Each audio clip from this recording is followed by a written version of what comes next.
The drama surrounding the Cleveland Browns never seems to end. Just when their fans think they've seen it all, this franchise finds a way to remind everyone why no team in the NFL knows how to break its own heart quite like the Browns. What happened this week was pure Cleveland, painful, bizarre, and unforgettable. A fan tossing a novelty toy onto the field was only fitting, because once again, the Browns managed to sabotage themselves in a way that felt almost scripted. This game had everything: the comeback, the momentum, the chance at redemption, but in classic Browns fashion, it unraveled in spectacular fashion. An extra point that clanged wide, a game-winning kick that never had a prayer, an interception that bounced off friendly hands and landed right in the lap of the opposition. It was chaos, it was heartbreak, and it was oh so Cleveland. Yet, amid the wreckage, something unexpected emerged. It wasn't a touchdown or a miracle drive. It wasn't Myles Garrett wreaking havoc on defense or Joe Flacco looking like the seasoned vet who'd been there before. No, the moment belonged to Shedeur Sanders, the rookie who wasn't even expected. To sniff the starting lineup this year became the calm within the storm. He walked up to Andre Smith, the rookie kicker who had just missed the kicks that would haunt the city for days, dapped him up, and simply said 5 words. "You're going to be good." That quiet show of leadership went viral because it was more than just sportsmanship. It was a signal. A rookie, not yet baptized by the NFL spotlight, stepped into the role that so many others on this team have failed to embrace, steadying the ship when everything around it sinks. The Browns' latest collapse didn't come out of nowhere. On paper, this team is loaded. Year after year, Cleveland reloads with talent and fills the preseason with hope. Fans look at the roster and think, maybe this time it will be different. But when the lights are brightest, they always seem to become allergic to winning. This wasn't just another loss, it was a rerun of the same nightmare. The missed extra point rattled the rhythm of the entire game. The botched game winner crushed the momentum. And the interception?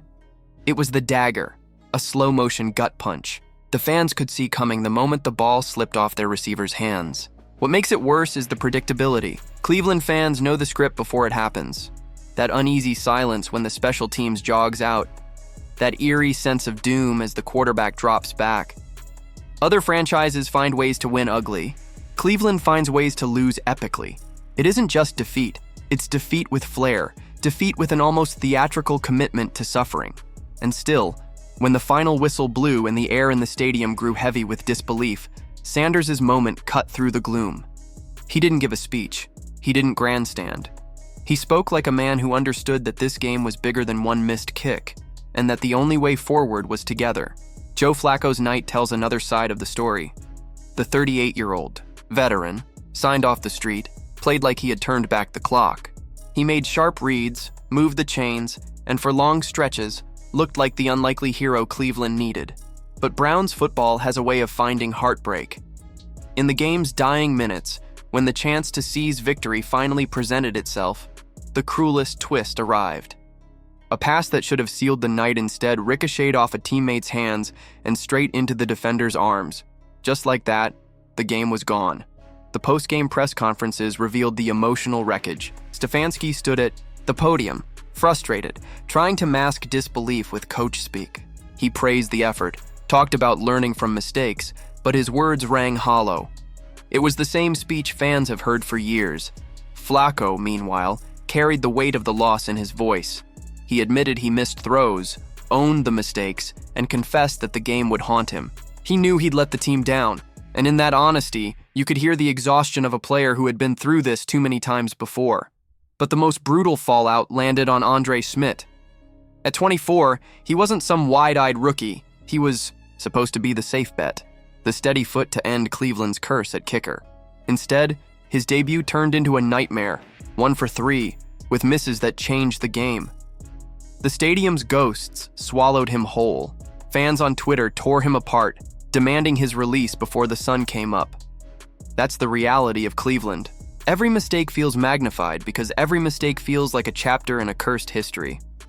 And yet, in the locker room, his teammates showed something different. Myles Garrett offered grace, reminding everyone that even legends have nights they'd rather forget. Shedeur Sanders, instead of piling on, brought calm. He didn't just tell Smith he'd be good, he made it believable. In that moment, it wasn't just about one game. It was about planting a seed of resilience in a culture that has too often given in to collapse. Because here's the truth. At a certain point, this stops being about bad luck. It stops being about deflections, blocked kicks, or cursed stadiums. It becomes about culture, about leadership, about accountability. The Browns have cycled through quarterbacks, coaches, and front office regimes, but the results stay eerily the same. They have the talent, they have the names, and yet they crumble under pressure like clockwork. Kevin Stefanski is now in the crosshairs of this conversation. Is he truly the man to fix the mess? His words after games sound less like inspiration and more like routine. Fans are asking whether discipline, preparation, and toughness are actually being instilled, or whether this team is simply talented but soft when it matters. The frustration grows because the answers never change. This loss laid bare the paradox of the Browns. Their defense, anchored by Garrett, was suffocating. Their secondary locked down the field.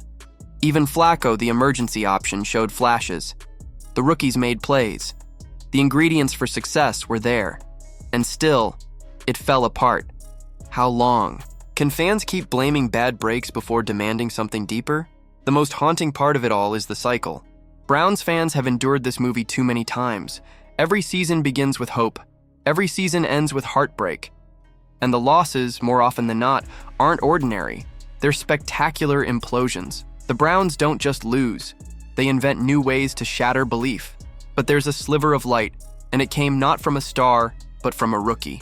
Shedeur Sanders' presence after the game was a glimpse into what could change the franchise. His calm, his quiet confidence, his ability to lead even when not playing, all of it screamed of something Cleveland has been missing for decades: real leadership. The kind that doesn't fold in chaos but steadies others through it. If the Browns are serious about changing their identity, they cannot ignore players like Sanders. He may not be the starter today, but he represents the future. A quarterback who doesn't just throw passes but commands respect. A leader who doesn't just celebrate wins but carries teammates through losses. Those qualities cannot be sidelined, because if Cleveland doesn't address the deeper issues, nothing changes. The talent is there. The opportunity is there. But without leadership and discipline, the heartbreak will always return. The Browns need to look at themselves from top to bottom, front office, coaching staff, roster, and decide whether they are content being the punchline or ready to rewrite their story. Fans are tired. They've endured enough. And moments like this game, moments when hope feels stolen in cruel and bizarre ways, only deepen the wound. But maybe, just maybe, that quiet dap and those 5 words from Shedeur Sanders are a sign that someone inside the locker room understands what it will take to break free. So what do you think? Are the Browns destined to repeat the same cycle of heartbreak year after year, or can they finally break it? Is it bad luck, or is it leadership? Should Cleveland take a hard look at their culture and make sweeping changes, from the top down? And what about Sanders? Should the Browns give more chances to young leaders like him, even if they're not the starter? What will it take for this team to finally deliver when it matters most? Drop your thoughts in the comments below, and don't forget to like and subscribe to stay locked in for more stories that shake the NFL.